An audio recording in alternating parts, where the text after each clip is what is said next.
Hello friends, this video on Biomolecules part 17 is brought to you by examfear.com. No more fear from exam.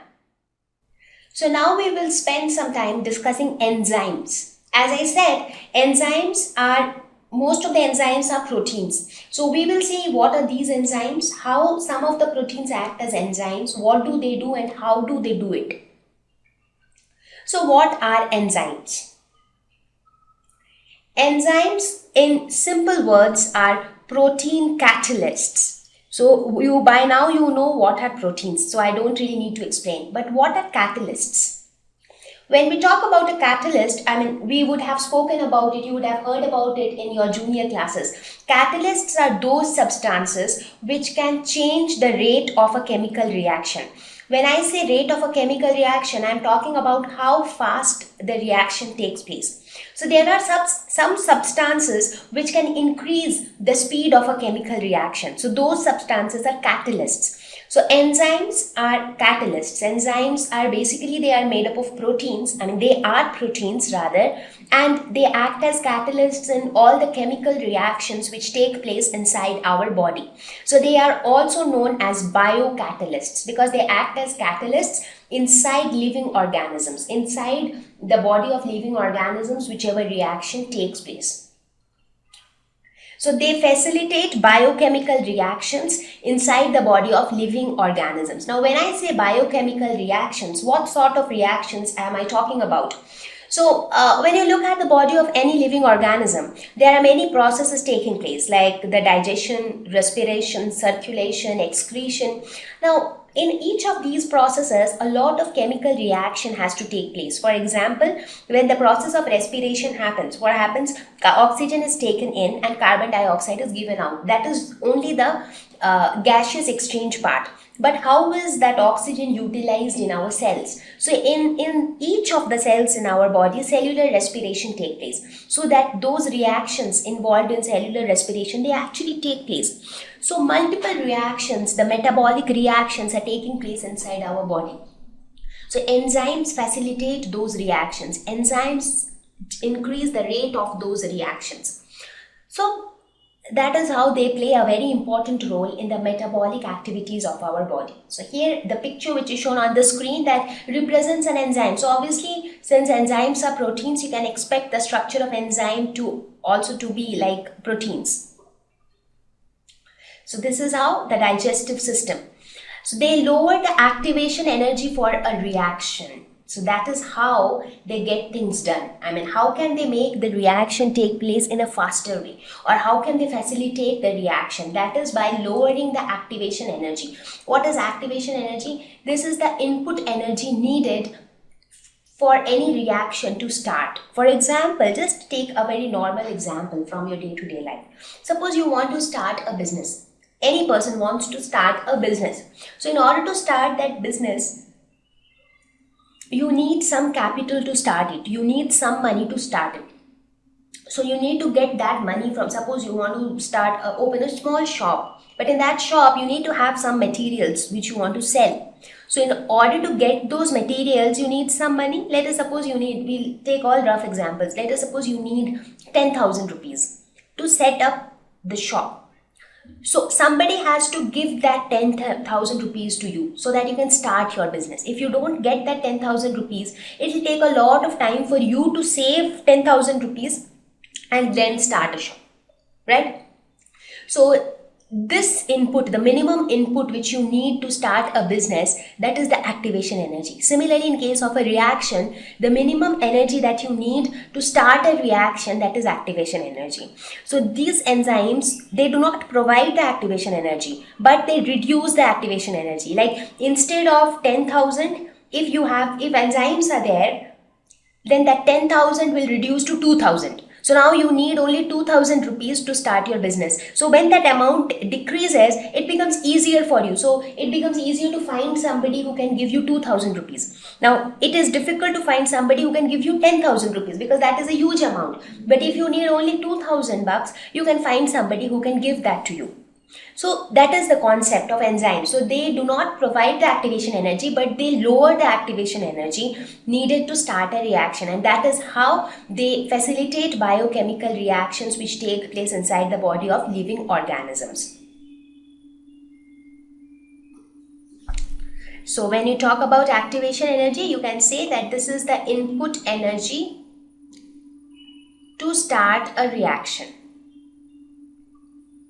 Now, it has been observed that if the same reactions were to happen outside the body at the same temperature and pressure without enzymes, they could be fatal to the body of the living organism. So, enzymes are that critical. So, you can understand the role of enzymes in the metabolic reactions. Now the question is, are all enzymes proteins? Because we started defining enzymes as protein catalysts. We say they are all proteins. So are all of them proteins, or there are some exceptions to it?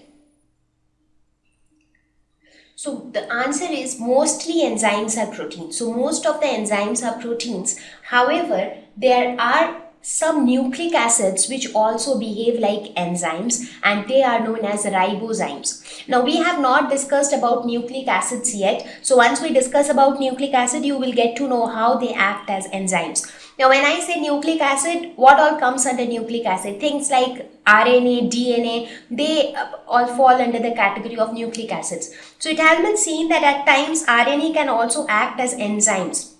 And this property of RNA was discovered by a pair of scientists, Altman and Zech, who were awarded Nobel Prize in the field of chemistry around 1989. So this was something which was discovered quite lately, that even some of the nucleic acids can also behave like enzymes. But otherwise, most of the enzymes are proteinaceous, that is, they are proteins. So this is how a ribozyme looks like. So let us now talk about the protein enzymes, that is the normal enzymes which are mostly proteins, those group of enzymes. Now again, they can be of two types, that is simple protein enzymes, the enzymes which are only proteins, that means they are proteins, nothing else is there linked to the protein group, it is only protein. So they are simple protein enzymes. Whereas there are another type of enzymes called holoenzymes. What are holoenzymes? They are conjugated protein enzymes. That means they not only have protein, along with that protein there is another group which is attached. There is a non-protein group attached to the protein group. So these kind of enzymes will have a protein group and a non-protein group. So that is why they are called conjugated. Conjugation means combination of two different things. So one protein group, one non-protein group. So these enzymes have a non-protein group bound to a protein group. So this is how a holoenzyme would be. It has a non-protein group which is known as prosthetic group. So this is the name given to the non-protein group. Now this non-protein group can be anything. It can be metallic in nature, so it can be metals, or it can be organic like vitamins. Similarly, there is a protein group. So this protein group is known as apoenzyme. So protein group is apoenzyme. When the apoenzyme combines with the prosthetic group, it becomes a holoenzyme. And this prosthetic group can be metals or vitamins. So these metals are known as cofactors. So please remember these terms because they are going to help you. Cofactors, prosthetic group, apoenzymes. These are going to be useful later. So these metals, so when a metal is attached to the apoenzyme, then the metal is called cofactors. These metals are very tightly bound to the protein group. So they are tightly bound.